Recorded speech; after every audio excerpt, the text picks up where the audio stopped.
Okay, Assalamualaikum warahmatullahi wabarakatuh. My name is Muhammad Sidrak bin Muhammad Shazwan.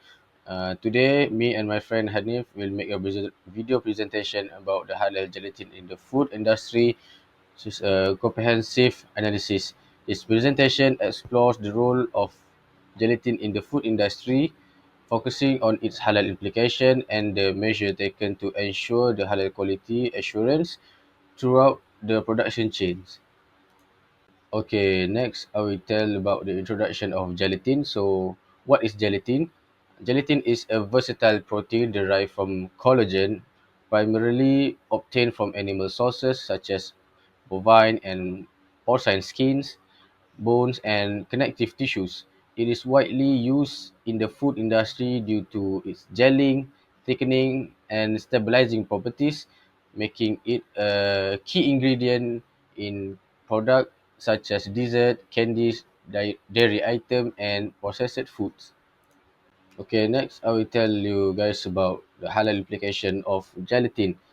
There are halal status and potential issues. The first one is halal status.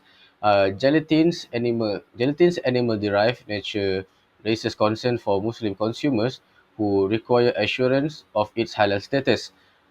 This is particularly important if it is sourced from non-halal animal and impure animals. Okay, next, potential issues.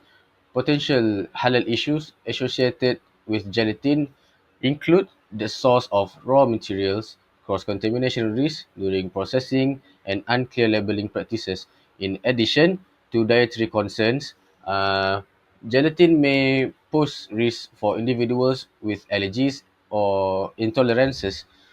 Some people might experience allergic reaction to gelatin derived from specific animal. Furthermore, gelatin can trigger histamine release in sensitive individual, potentially leading to symptoms such as hive and headache. So next, the application of gelatin in Malaysia.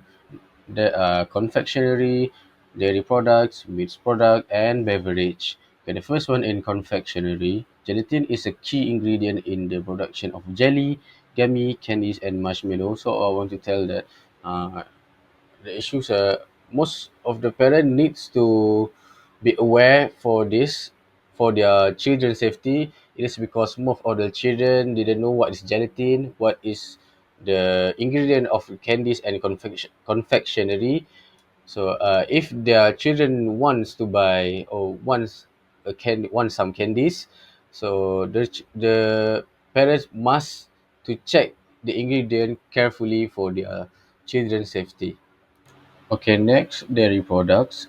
In dairy products such as yogurt and ice cream, gelatin stabilize emulsion and prevent ingredient separation. Okay, next, meat product.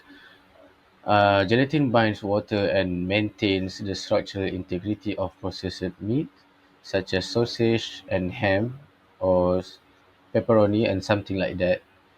Okay, lastly, beverages. Gelatin acts as a clarifying agent in beverage such as fruit juices, wine, and beer. Okay, next, the halal status of gelatin sources.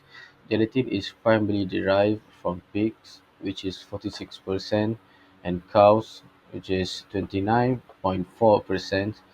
Pig derived gelatin is considered haram according to Islamic law. Gelatin derived from cows or goats may also be deemed non-halal if the animal were not slaughtered in accordance with Islamic guidelines. Uh, if you want to buy some foods, you need to check the ingredient properly, and if it contains gelatin in it, you need to check what type of gelatin it used in the food ingredient.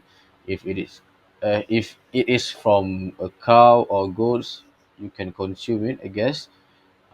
If the cow or goats are slaughtered in accordance with Islamic guidelines, and if you are in doubt about its halal status, just avoid it, don't buy it, and take another product which don't contain gelatin in it. Okay, that's all for me. I will pass for the next presenter, which is Hanif. Okay, next, we move to cross-contamination and labeling issues. Cross-contamination can occur when halal products come into contact with non-halal products during the processing. Unclear labeling practices make it difficult for consumers to determine the sources of gelatin used in the product. There are so many demand for halal gelatin. The demand for halal gelatin continues to rise in line with the growth of the Muslim population and increased awareness of halal products. However, the production of halal compliance gelatin, both domestically and globally, remains extremely limited. Beside that, for the Islamic rulings and the concept of istihala, the halal status of gelatin remains a pressing issue today, as 90% of gelatin production in the global market lacks certainty regarding its halal status. The concept of istihala, which refers to a process of material transformation, has sparked debate among Islamic scholars. Okay, next, for ensuring halal quality assurance, there are four things to be highlighted. For the first one is raw materials.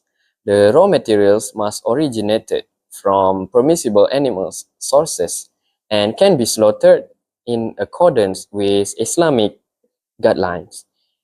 Next, equipment and processing. Dedicated processing lines and equipment should be designated exclusively for halal gelatin and production only.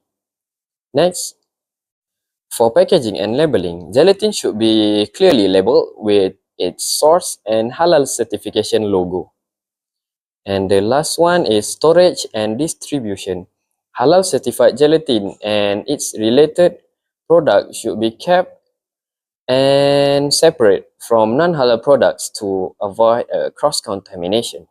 And last but not least, for the recommendation, to address the challenges of ensuring halal compliance for gelatin, it is essential to implement robust halal quality assurance measures to enhance consumer awareness and promote the adoption of halal certification among the manufacturers. Future efforts should focus on improving halal certification frameworks, investing in research for alternative sources such as plant-based gelatin, and strengthening international collaboration to support the production and distribution of halal compliance products.